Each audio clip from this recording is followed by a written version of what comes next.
Simba, who got the key? Alright, I need to stop overusing the BMW M5. This was the car that was pretty much introduced with Need for Speed, and we haven't actually properly tried it yet. Why? Well, because it's a BMW. I like BMWs, but to me, it didn't seem massively different to any other BMW. So what we're trying it today? Well, my boy Luke on Twitter told us that you can actually use X-Drive. If you don't know what X-Drive is, basically it allows you to switch between all-wheel drive and two-wheel drive, rear-wheel drive. So I want to see how that actually works on this car. 112 grand, it's absolutely pennies. Let's get into the car. I'm excited. Now, before we actually play around with this car or anything, I mean, I've already kind of felt how it handles a little bit, so I already know. I think we used it in a mission or something. We used it as Jess.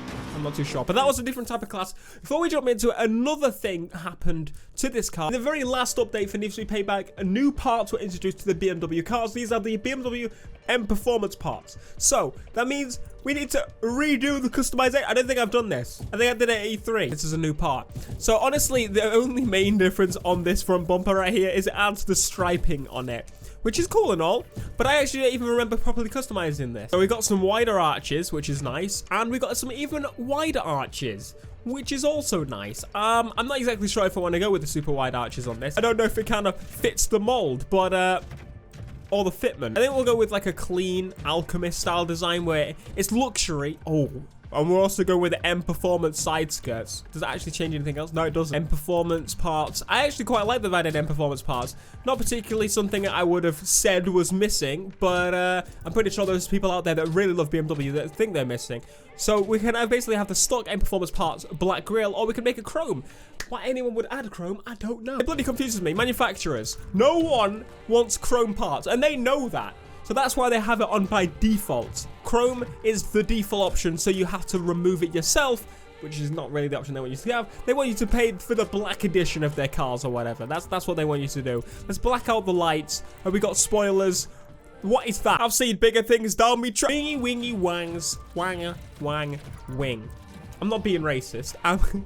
It's how I decide on my wing. I eeny, meeny, miny, mo. Similar thing, you know. Biggest diffuser, exhaust. I do like how the exhausts are on this, but at the same time, I can hardly ever avoid pressing on that beautiful, beautiful big gaper. It's not really that big, honestly. That's what she said. Course number one is the M Performance stripe. That's actually quite cool. And this design is just blue. It's literally just a blue car. It's because it's Jess's design, I imagine, right? Another M Performance design. Actually, that basically just puts the M Performance stickers on the back anyway. So you really didn't need to add those parts, did you, guys? This is the special kind of design, livery design that you get on the special edition cars. And it looks like people have actually probably adapted these to pretty much every car there is. 9 out of 10 for effort. Decided on this one, but I don't really like the style of the orange. So what I'm going to do is actually change it up a little bit. Thanks, Payback, for allowing me to bloody do that. I don't know what it is, but the yellow lights just seem to look better on everything. I'm actually going to black out the lights on this one. That actually looks pretty dope. All right. Wheels. Do I want to change the rims? I kind of like the rims. I just want to change the tires a little bit. Put some tire text on there, you know. And lower. Done. Let's test it. Wait, do we have any splitters? We do. Thank God for that. I was about to leave a garage without a split. In all honesty, that should be a shootable offense. Now, I'm going to try and guess what mode this is in, which is kind of difficult because of the fact that every car really feels like rear-wheel drive in this game. No car actually feels properly all-wheel drive. But I guess I'm going to have to try and give it a bit of a launch. That might help me out a little bit. Let's see. 3, 2, 1. I'm going to say this is rear-wheel drive. Boom! BMW M X-Drive. So this is 4-wheel drive, very stable, and you can see it actually removes the ability to have the adjustments, like the handling adjusting slider. I believe that's what it replaces. I usually put the grip setting on with this mode. That's pretty much what it is, yeah. So if I'm, you know, bopping back and forth, put it into 2-wheel drive, honestly doesn't feel that different. You see the top corner, it says quarter mile and miles per hour once that bloody thing goes out of the way. If I switch to 2-wheel drive, it goes to 12 seconds quarter mile. And then if I switch it back to all-wheel drive, it goes to 11 seconds. Oh, bait crate. Perfect. Just what I was looking for. Crate my bait, boy. Bait my crate, boy. I'm out of here, boy. Simmer ain't my bimmer. It's not the most wanted bimmer. It's a different type of bimmer. So, I mean, so far, there isn't much difference between them. I feel like there'd be more of a difference if it was much quicker, but boom! Damn, that man is dead. It would probably be a more accurate test if we didn't upgrade it. Boom, Sam, goodbye. I was gonna say, it's been a while since the checkpoint. Did they remove the checkpoint? No, they didn't. It's still drifting. I'm in all-wheel drive mode. That's one problem with the BMW then, I guess. You can't not drift, which is a little bit annoying. But if you were going to do a competition based on, oh, you have to use brake to drift, well, there you go. Not that it matters, because anyone in non-brake to drift would lose. I've been through the desert in a bimbo and no name. So, that was foolish. Goodbye. Damn, I'm cutting it close on these.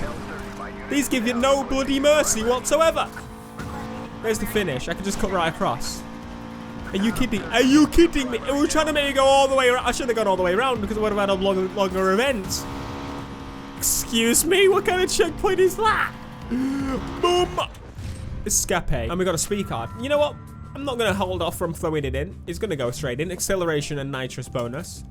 It's going to give us a little bit of a boost. So if we then go back onto it, if we actually change it, yeah, it still actually has some adjustment. It doesn't really do too much, if I'm totally honest with you. Look at it. It doesn't do much at all. If this is all-wheel drive, I'm gonna try. I'm gonna line up, and we're gonna do a proper speed test. So if I'm gonna go to start off with the two-wheel drive mode. So let's go 3, 2, 1. Watch the log 60. Boom. And 20 seconds. That was pretty slow. That was pretty slow. It didn't feel very quick at all. But if I switch to the all-wheel drive, 3, 2, 1. Boom. Okay, that's quicker. The first gear actually lasted longer. That's really weird. So it's actually quite a bit quicker. It didn't feel like it the first time I tried it, but it definitely makes a difference. It makes it quicker off the line. But I imagine maybe the top speed would probably be better with this. So if I drift, the thing I noticed is you drift around and then switch to all-wheel drive. It grips up a lot better.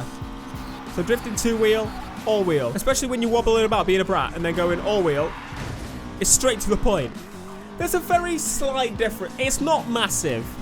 It doesn't feel... Honestly, it feels like... If anything, it feels like a semi-turning on stability control. So if there was a slider for this, it would be stability off, stability half on, and then stability on. And this feels like stability half on with the all-wheel drive. I'm disappointed. I was expecting a little bit better. The only thing I want to test now is, does it actually make a difference when off-roading? If you understand the laws of common sense, then you will know that all-wheel drive cars should be faster off-road. So we're going about 86, hitting these trees, 84, 82. Alright, we're slowing down, but we're going about 80. Switch to two-wheel drive, now going down a hill, so it's kind of cheating. And we're going about the same speed. Ghost, fix the game! I just found the Volvo driving around. It's actually in the game now. This is one of the cars that isn't in the game, if you had no idea. But I thought it'd be a cool way, because I think it's an off-road one, to actually test this BMW in its all-wheel drive mode. Again, come on! He's in an off-road car. I am not. This is a road car. This guy is much slower than me, to be fair. But let's see if the all-wheel drive technique can pick back up on this fool. I'm going to give him a little bit of a head start. Actually not, because if... Is he going to race me on the road? It's supposed to be an off-road race, mate. Is it because I'm on the road myself? He's not actually even attempting to go off-road. But this route is literally on road. This is a joke. This is a 6-mile run and I'm decimating this man because he's not going in his element. What's the point of having an off-road bleed racer if he's not going off-road? What? Ghost, please. Shut up. I hope that if I was in an off-road car, it would have told me to go against the... Alright, we got shipments. I've got loads of them. Let's open. I say loads, I got 2. Which is absolutely loads. Costs loads of EA doll. Oh, Rainbow NOS. Don't mind if I do. So honestly, it's not really a bad thing that if you haven't tried this car yet. It's not something I would recommend buying. The only reason I'd recommend buying is if you want to try all the cars and buy all the cars. I mean, I don't think Need for Speed is a game for that. If it's your favorite car, cool. Is it my fit? No. It's a BMW M5. It's a BM. It just does exactly what every other BMW does. Would you race me off-road? Let's go to off-road drift zones. We've got to get 10,000. The other on-road cars aren't so great at drift zones because they're set up to not drift. So maybe that's an advantage. I can't force myself to not be able to do these challenges. That's the only advantage I can pick, the only positive I can pick out of this car. Payback reviews Payback's cars as if they were actual cars, but they're really not. It doesn't matter. They cost 2 races to unlock. But you know, I've got to find some positive about it. It looks cool, but so does every other bloody BMW completely give a G. It has a nice orange paint. Then I put on, you can put an A on there, bloody BMW. You know what? I would trade this BMW. Trade it in Ghost. I give it back and give us that BMW 1 Series. Yes, you guys are like, what the hell's a 1 Series? America, welcome to the 1. Do you even get the 1 Series coupe? I did hear of a while ago in America, a guy imported a hatchback 1 Series and tried to sell it and was upset that nobody wanted to buy it.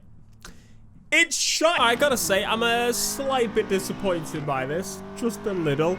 I was expecting it to have more of a difference, and again, I cannot force my no brake to drifting on this car, which is rather unfortunate. But let me know what you think down below. Do you think it's cool? Do you think it's a gimmick? I think it's a bit of both. Be sure, my friends, to smash like, subscribe if you are new, and I'll see you guys in the next Need for Speed Payback video. Until next time, guys, peace.